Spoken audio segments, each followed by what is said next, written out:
In this chapter we will see the eagle's first encounter with his creator. Chapter 2. He called my name. Since the day I have spiritual eyes, I have had a great desire to see through the sun and practice.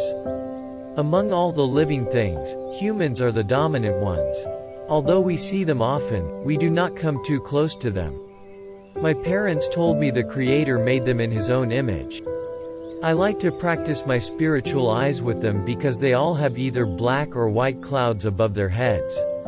My golden eagle mentor taught me how to recognize the Master on the earth. The Master took a human form and dwelled among them. The man that has shining glory above his head is the Master. Today he was teaching the people down there.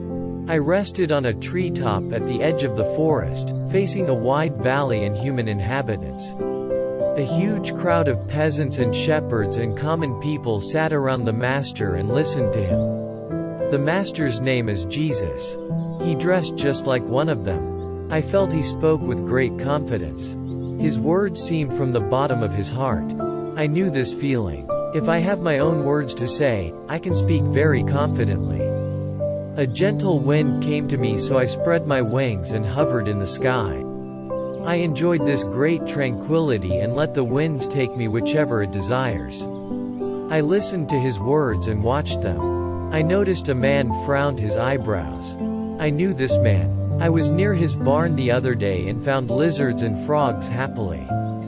He has a large barn with flour grinders, carts, and tools. But he always seemed worried. It seemed he needed something to worry about to show that he was working. My master sensed his anxiety. He started. Look at the birds of the air. They do not sow or reap or store away in barns, and yet your heavenly Father feeds them. Are you not much more valuable than them? He talked about us flying birds.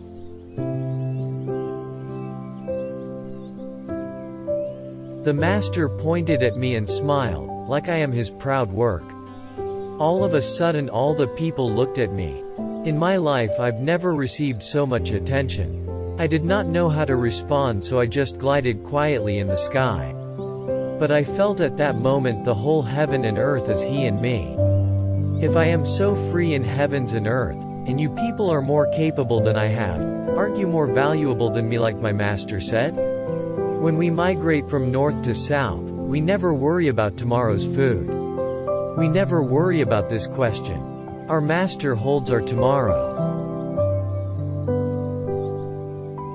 My master used more words to encourage that worried man. He saw so many color flowers in the valley, he said, not even Solomon in all his splendor was dressed like one of these. If that is how God clothes the grass of the field, which is here today and tomorrow is thrown in the fire, will he not clothe you even more, you of little faith? That frowned man paused, cracked up and laughed at himself. The master's question seemed to open his heart. He vomited out a heavy worrisome shadow and became relieved. That heavy shadow had grounded him like a flour grinder for a long time. He tried to get rid of it, but he couldn't. It is true, only when you know everything is in the master's hands, then you can get rid of the worrisome shadow. The master shared another story about the sheep pen.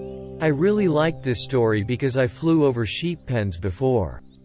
The master described himself to be the shepherd at the narrow gate of a sheep pen. I knew what he was talking about. Sheep pens are surrounded by piled stones that are too high for coyotes, foxes, or wolves.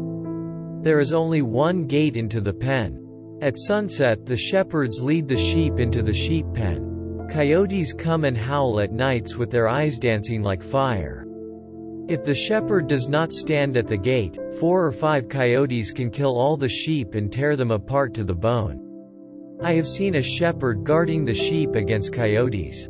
Hungry coyotes howled and jumped trying to get through him to the sheep, but were knocked down by his staff.